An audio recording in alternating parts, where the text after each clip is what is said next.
ভার্সিটির প্রথম দিনেই যে কোনো ছেলের হাতে দাবাং মার্কা চর খেয়ে মানসম্মান খোয়াতে হবে ভাবিনি কখনো। আমি নওশীন রোদেলা। পরিবারের ছোট মেয়ে হওয়ায় চর থাপ্পড় নামক বস্তুগুলো আমার কপালে খুব কমই জুটেছে। যেখানে বন্ধ ঘরে একটা থাপ্পড়েই আমার মুখ চোখ লাল হয়ে ওঠে, সেখানে ভার্সিটির মেইন গেটে কোনো ছেলের হাতে থাপ্পড় খেয়ে এভাবে সঙ্গের মতো দাঁড়িয়ে আছি ভাবতেই কান্না পাচ্ছে আমার। শুধু কান্না নয়, ভীষণ রকম কান্না, সেই সাথে রাগও হচ্ছে ব্যাপক। ইচ্ছে হচ্ছে সামনে দাঁড়িয়ে থাকা ছেলেটার চুলগুলো টেনে টুনে ছিঁড়ে ফেলি। অসভ্য ছেলে একটা। এসব ছেলের জন্যই আজ বাংলাদেশ রসাতলে। রাগে ফুঁসতে ফুঁসতে বলেই উঠলাম, এই আপনি আমায় মারলেন কেন? How dare you! আপনি আমায় মারলেন কেন সেটা আগে বলুন, তারপর না হয় আমি বলছি। কথাটা বলেই নির্বিকার ভঙ্গিতে প্যান্টের পকেটে হাত গুজে দাঁড়ালো ছেলেটা। ছেলেটার ভাবভঙ্গি দেখে বোঝা যাচ্ছে সে ব্যাপক মুডে আছে। দরকার পড়লে আরেকটা চরও বিনা দ্বিধায় বসিয়ে দিতে পারে আমার গালে, কিন্তু আমি তো ছেড়ে দেওয়ার পাত্রী নই। আমাকে চর মেরে চলে যাবে তা তো আমি কিছুতেই হতে দিতে পারি না, ইম্পসিবল। কিন্তু কি বলবো সেটাও বুঝতে পারছি না। পেটে কথার পশ্চা সাজানো থাকলেও গলার কাছে এসে অদ্ভুতভাবে জড়িয়ে যাচ্ছে কথাগুলো। ব্যাপারটা বড়ই বিরক্তিকর, আর আমিও তাতে চরম রকম বিরক্ত। আমার বান্ধবী চিত্রার সাথে গল্প করতে করতেই ভার্সিটির গেটে পা রেখেছিলাম কিছুক্ষণ আগে, কিন্তু ভাগ্য নামক জিনিসটা যে এইভাবে বেমানি করবে বুঝতে পারিনি। তাই তো ভাগ্যের চক্রান্তে নিজের প্লাজোর সাথে পা লেগে উল্টে পড়লাম মুহূর্তেই। শুধু উল্টে পড়লেও মানসম্মান কিছুটা হলেও বাঁচাতে পারতাম, কিন্তু পড়লাম কোথায়? একদম এই খাটাসটার উপর। আর সে আমায় সামলাতে না পেরে আমাকে নিয়ে পড়লো একদম নিচে। বিনা টিকিটে সবাইকে বাংলা রোমান্স দেখিয়ে উঠে দাঁড়াতেই ব্যাটাকে দিলাম এক থাপ্পড়। ছেলেটা গালে হাত দিয়ে অবাক চোখে আমার দিকে তাকাতেই আমার হার্টবিট মুহূর্তেই হাজার গতিতে ছুটে চলল। চোখগুলো যেন আটকে গেছে ছেলেটার চোখে মুখে। ছেলেটা কি সত্যি এতটা সুন্দর, নাকি আমার কাছেই এতটা সুন্দর লাগছে ঠিক বুঝতে পারছি না। তবে এটা ঠিকই বুঝতে পারছি 18 বছরের রেকর্ড ভেঙে আজ কারো ওপর আমি ক্রাশড। কিন্তু এই ক্রাশ বেশিক্ষণ টিকলো না ওনার হাতের ভুবন কাঁপানো থাপ্পড় খেয়ে। ক্রাশটা হজম হয়ে গেল মুহূর্তেই। পাশের ছেলেটার বাসখাই গলায় ভাবনার প্রহর কাটিয়ে ভুরু কুচকে তাকালাম। ভাই, আপনি যান, আমি এই মেয়েরে দেখতাছি। দেখা তো মনে হয় ফার্স্ট ইয়ার, আগে তো কখনো দেখি নাই ভার্সিটি চত্বরে। কথাটা শুনে মুস্কি হেসে আমার দিকে এগিয়ে এলো ছেলেটি। হাজার সাহস দেখালেও ওনাকে এগিয়ে আসতে দেখে পিছিয়ে গেলাম কয়েক পা। গেটের গায়ে লেগে দাঁড়াতেই এক হাতে পথ আটকে আমার উপর ঝুঁকে পড়লেন উনি। এতক্ষণে বুঝতে পারছি মারাত্মক রকমের ভুল করে ফেলেছি আমি। এরা নিশ্চয়ই ভার্সিটির সিনিয়র ভাই। ভার্সিটি র্যাগিং এর কথা আগেই শুনেছি, আর এত কাহিনীর পর আমার উপর কত ডিগ্রি অত্যাচার করা হবে তাও বেশ আন্দাজ করতে পারছি। উনি আমার দিকে আরো ঝুঁকে এসে বলে উঠলেন, ফার্স্ট ইয়ার, তবুও এত তেজ? আরো কিছু বলতে যাবেন তার আগেই পেছন থেকে একটা ছেলে বলে উঠল, শুভ্র, তোকে ডিসি স্যার ডাকে। কথাটা কানে যেতেই ঘাটটা হালকা বাঁকিয়ে ভুরুকুসকে বলে উঠল, কেন? নবীনবরণের অনুষ্ঠান নিয়ে কিছু কথা বলবে মেবি। ও হ্যাঁ, রাজ্জাক স্যার বলেছিল আমায়, ওকে চল। কথাটা বলে আমার দিকে তাকিয়ে বাম হাতে রাখা সানগ্লাসটা পড়তে পড়তে একটা ডেভিল মার্কা হাসি দিয়ে বলে উঠলেন, তোমায় তো আমি পরে দেখে নেব, জাস্ট ওয়েট অ্যান্ড ওয়াচ। ক্যান্টিনের এক কোণে বসে পা দোলাচ্ছি আর কফি খাচ্ছি। আশেপাশে যে আমায় নিয়ে ফিসফাস হচ্ছে তাও বুঝতে পারছি। এদিকে চিত্রা গাল দুটোকে কলা গাছের মতো ফুলিয়ে মুড অফ করে বসে আছে। এমন একটা ভাব করছে যেন তার সদ্য বিবাহিতা জামাই বাসরের আগেই ভেগে গেছে। এই তোর কি হয়েছে রে? এভাবে গাল ফুলিয়ে বসে আছিস কেন? তো কি করব শুনি, এটা তুই কি করলি বলতো? কি আবার করলাম? কিছুই জানিস না? সকালে এমন একটা ঘটনা ঘটিয়ে এখন নিশ্চিন্তে কফি খাচ্ছিস? কেমনে পারিস তুই? আরে কি এমন করেছি বলতো? একটা থাপ্পড়ই তো মেরেছি। শোন, ওই ছেলেকে গণধোলায় দিতে পারলে শান্তি পেতাম। ভেবে দেখ কত বড় সাহস আমায় মারে। তার আগে নিজে গণধোলায় থেকে বাঁচ, তারপর না হয় ওনাকে নিয়ে ভাবিস।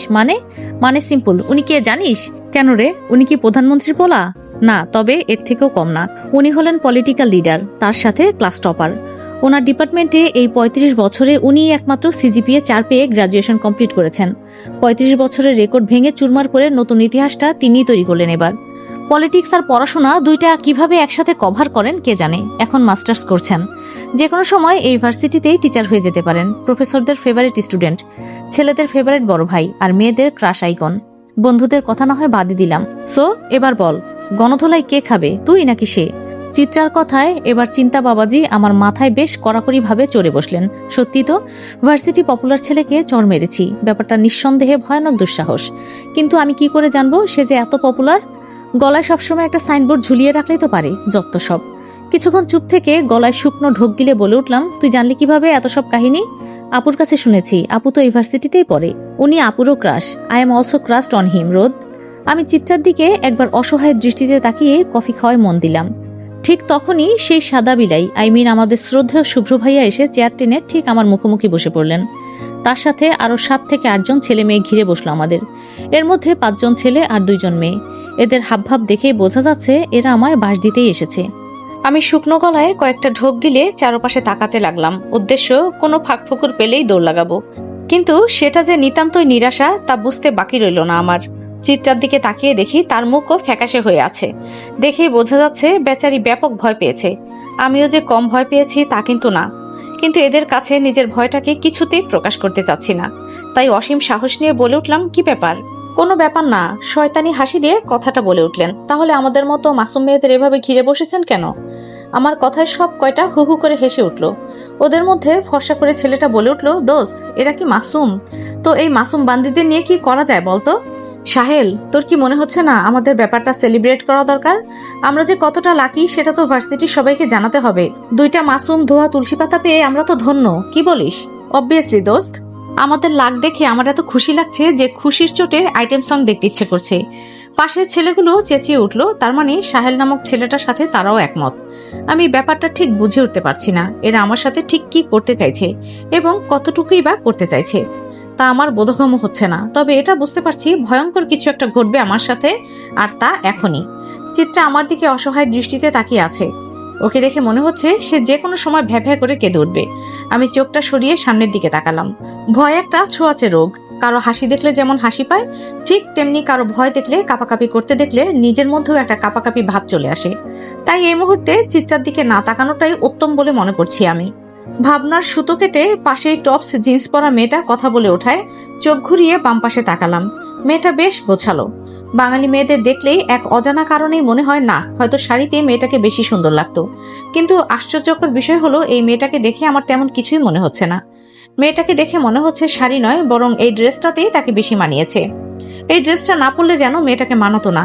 এটাই তার জন্য সর্বোচ্চ পোশাক। মেয়েটা আমার দিকে তাকিয়ে মুচকি হাসি দিয়ে বলে উঠল, শুভ্র তুই আমাদের লিডার তো, আমাদের সামান্য ইচ্ছে পূরণ করবি না? বেচারা সাহেল আইটেম সং দেখতে চাচ্ছে, সো তোর উচিত ব্যবস্থা করা। দেখ না মেয়েটার মুখটা কি শুকিয়ে গেছে। কথাটা বলেই সবাই একসাথে হেসে উঠল। সবাইকে চুপ করার ইশারা করে শুভ্র ভাইয়া সানগ্লাসটা খুলে টেবিলে রেখে শয়তানি হাসি দিয়ে বলে উঠল, অবভিয়াসলি নীলি, তোরা চাইবি আর আমি পূরণ করব না তাই কি হয়? তাছাড়া আজ তো গ্র্যান্ড সেলিব্রেশনের দিন, এত নিষ্পাপ দুইটা বাচ্চা পাইছি যারা নাকি গেট দিয়ে ঢুকতেই সিনিয়রের গায়ে হাত তোলে। ভাবা যায়? সেলিব্রেশন তো হবেই দোস্ত। কথাগুলো আমার দিকে তাকিয়ে বলে জোরে চেঁচিয়ে রনি নামের কাউকে ডাকলেন। ওনার এই ডাকেই কেন জানি আমার অন্তর কেঁপে উঠল। পরক্ষণেই পাশে এসে দাঁড়ালো হ্যাংলা পাতলা একটা ছেলে। জি ভাই, বক্স নিয়ে আয় ফাস্ট। জি ভাই। ছেলেটা যত দ্রুত এসেছিল তার থেকেও দ্রুত পা চালালো, যেন এই কাজটা সম্পন্ন করতে না পারলে পৃথিবী ধ্বংস হয়ে যেতে পারে, যা ছেলেটা কিছুতেই হতে দিতে পারে না। আমি চুপচাপ বসে আছি, গলা শুকিয়ে কাঠ। ইচ্ছে করছে ফ্লোরে বসে পা ছড়িয়ে কাঁদি। এই ভার্সিটিতে জীবন যে আমাকে নরকে পরিণত করবে তা বেশ বুঝতে পারছি আমি। এত কিউট একটা ছেলে যে এত ডেঞ্জারাস হতে পারে কে জানতো। কিছুক্ষণের মধ্যেই হ্যাংলা ছেলেটা একটা বিশাল সাউন্ড বক্স এনে পাশের টেবিলের উপর রেখে দিল। শুভ্র ভাইয়া শরীরটা টানা দিয়ে চেয়ারে আরাম করে বসে আমাকে উদ্দেশ্য করে বলেন, হেই হোয়াটস ইউর নেম? রোদ।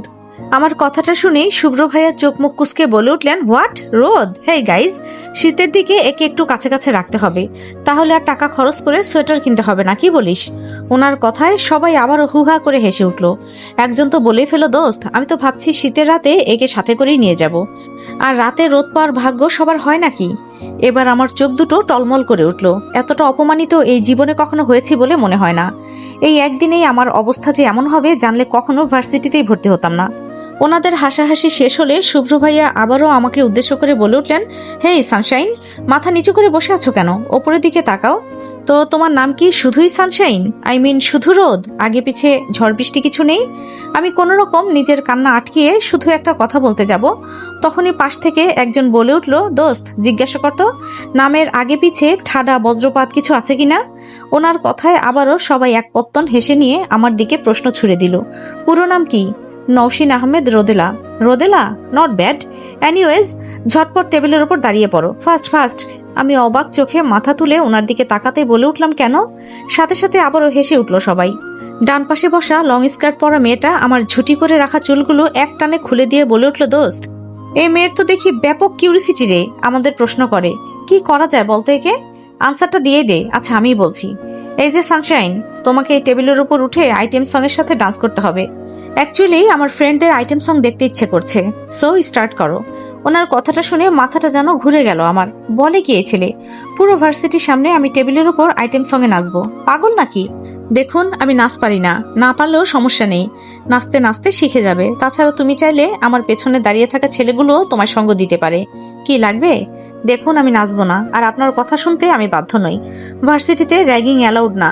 আপনারা বেশি বাড়াবাড়ি করলে আমি ভিসি স্যারকে জানাতে বাধ্য হব। আমার কথায় আবারও হেসে উঠল সবাই। তার মধ্যে পাশে বসা আপুটি আমার চুলগুলো শক্ত করে চেপে ধরে মাথাটা একটু তুলে ধরলো। ব্যথায় কুকিয়ে উঠলাম, কিন্তু তাতে মেয়েটার কোনো ভাবান্তর হলো বলে তো মনে হচ্ছে না। বরং আরো শক্ত করে চেপে ধরে দাঁতে দাঁত চেপে বলে উঠলেন, VC sir, ragging, what ever, এসব তোমার আবরার আহমেদ শুভ্রের গায়ে হাত তোলার আগে চিন্তা করা উচিত ছিল কুকি। নাও ইউ আর গন। কথাটা বলেই টেবিলে থাকা পানি ভর্তি জগের পানিগুলো ছুঁড়ে মারলেন আমার গায়ে। এমন কিছুর জন্য তৈরি ছিলাম না আমি। জামাটা পুরো ভিজে একাকার, ঠান্ডায় শরীরটা হালকা কেঁপে কেঁপে উঠছে। এবার আর নিজেকে কন্ট্রোল করতে পারলাম না, চোখ থেকে ঝরে পড়লো দুফোঁটা জল। তার সাথে চেপে বসলো জেদ। জেদের বশেই করে ফেললাম মারাত্মক আরেকটা ভুল। হাতের কাছের গ্লাসের পানিগুলো ছুঁড়ে মারলাম শুভ্র ভাইয়ার মুখে। আমি এমন কিছু করব তা হয়তো চিন্তাই করতে পারিনি কেউ। চিত্রাকে দেখলাম মুখ চেপে ধরে আছে। ওর চশমার ওপর দিয়েও বোঝা যাচ্ছে ও কাঁদছে। কয়েক মিনিট পুরো ক্যান্টিন অস্বাভাবিক রকম শান্ত হয়ে গেল, যেন ঝড় আসার পূর্ব নীরবতা চারপাশে। হঠাৎ করেই প্রচন্ড শব্দে চমকে উঠলাম আমি। শরীরটা ভয়ে কুঁচকে গেছে একদম। অবাক চোখে সামনের দিকে তাকাতেই দেখি আমার সামনের টেবিলটা আর নেই। ওটা ছিটকে পড়ে আছে আমার থেকে একটু দূরে, আর শুভ্র ভাইয়া চোখ মুখ লাল করে দাঁড়িয়ে আছেন। ভয়ে আমার প্রাণ পাখি রীতিমতো ওড়াউড়ি শুরু করে দিয়েছে। আমার ভয়টাকে আরো 2 গুণ বাড়িয়ে দিয়ে উনি এক হাত আমার চেয়ারের হাতলে রেখে অন্য হাতে গাল চেপে ধরলেন আমার। ওনার লাল লাল চোখগুলোর দিকে তাকানোর সাহস খুঁজে পাচ্ছিলাম না যেন। কি ভয়ানক চোখ দুটো! উনি গম্ভীর গলায় দাঁতে দাঁত চেপে বলে উঠলেন, হাউ ডেয়ার ইউ! এত সাহস! এটুকু বলেই আমার শরীরের দিকে তাকালেন উনি। কয়েক সেকেন্ড তাকিয়ে রইলেন এক দৃষ্টে। পরক্ষণেই আমায় ছেড়ে দিয়ে ঘুরে দাঁড়ালেন উনি। গায়ের জ্যাকেটটা খুলে আমার উপর ছুঁড়ে ফেলে কাল ওর ক্লাস নেব কথাটা বলে বন্ধুদের নিয়ে বেরিয়ে গেলেন উনি। চারপাশের সবাই আমার দিকে অদ্ভুতভাবে তাকিয়ে আছে, আর মেয়েরা ফিসফাস করে চলেছে। ব্যাপারটা বুঝতে না পেরে নিজের দিকে তাকাতেই লজ্জায় কুকড়ে উঠলাম আমি। পানিতে ভেজা সাদা জামায় শরীরের প্রতিটি ভাঁজ স্পষ্ট বোঝা যাচ্ছে। ছি, কি লজ্জার ব্যাপার! তাই তো ছেলেগুলো মুখে লালা ফেলে এভাবে আমার দিকে তাকিয়ে আছে। ভাবতেই শরীরটা ঘিনঘিন করে উঠল। লজ্জায় আর অপমানে চোখ দিয়ে পানি পড়তে লাগলো অনবরত। ঠিক তখনই পাশ থেকে চিত্রা ভাঙা ভাঙা গলায় বলে উঠল, রোদ, জ্যাকেটটা শরীরে জড়িয়ে নে, সবই বোঝা যাচ্ছে, খুব বিশ্রী দেখাচ্ছে। এজন্যই হয়তো শুভ্র ভাইয়া জ্যাকেটটা দিয়ে গেল তোকে। আমিও আর কিছুই না ভেবে জ্যাকেটটা পরে নিলাম। এছাড়া আর কোনো অপশন আমার কাছে নেই। এই অবস্থায় ভার্সিটির গেট পর্যন্ত যাওয়া মৃত্যু যন্ত্রণার চেয়ে কম কিছু নয়, বরং তার চেয়েও বেশি। জ্যাকেটে চেইন লাগাতে লাগাতে আবারও বলে উঠল চিত্রা, আবারও একই ভুল করলি রোদ। পানি মারার ছিল তো আমার মুখে মারতি, শুভ্র ভাইকে মারতে হলো। এবার কাল যে তোর সাথে কি হবে সেটা ভেবেই আমার হাত পা ঠান্ডা হয়ে আসছে। আমিও বুঝতে পারছি আবারও ভয়ানক একটা কাজ করেছি আমি। এর পরিণতি কি হতে পারে ভেবেই গলা শুকিয়ে আসছে বারবার। কোনো রকম মুখ লুকিয়ে বাসায় ঢুকে গেলাম আমি। মার সামনে পড়তে হয়নি ভেবে স্বস্তি নিঃশ্বাস ফেললাম। মার সামনে পড়লে হাজারো প্রশ্নে জর্জরিত হতে হতো আমাকে। গায়ের জ্যাকেট কার, আমার এই অবস্থা কেন, হেন তেন কত কিছু। তারপর সব শুনেই শুরু হতো ওনার টেনশন নামক পীড়া। তার সাথে প্রেশার আপ ডাউন, এক্সট্রা ঝামেলা। মা নামক মানুষগুলো এমনই হয়, এদের টেনশন না করলে পেটের ভাত হজম হয় না। সিম্পল বিষয়গুলো নিয়েও ওনারা নাওয়া খাওয়া বাদ দিয়ে টেনশন করতে বসে যান। আর এটা তো সিরিয়াস ইস্যু। রুমে ঢুকে কোনো রকম শাওয়ার নিয়ে বিছানায় গায়ে এলিয়ে দিলাম। আজকের দিনটা আমার জীবনের সবচেয়ে বাজে দিনগুলোর তালিকায় প্রথম। আর শুভ্র নামের মানুষটা ভালো লাগা আর খারাপ লাগার মাঝে বিরক্তিকর একটা পার্সোনালিটি, যাকে আমি ইহকালে দ্বিতীয়বার 2 চোখ মেলে দেখতে চাই না, কখনোই না। প্রিয় গল্প প্রেমীরা, এটা ছিল আমাদের এই গল্পের প্রথম পার্ট। গল্পটি আপনাদের কাছে কেমন লেগেছে কমেন্টে বলে যাবেন। ভালো লাইক কমেন্ট আসলেই এটা কন্টিনিউ করা হবে। জানিয়ে দিন আপনাদের মতামত। দেখা হচ্ছে পরবর্তী পর্বে। ধন্যবাদ সবাইকে।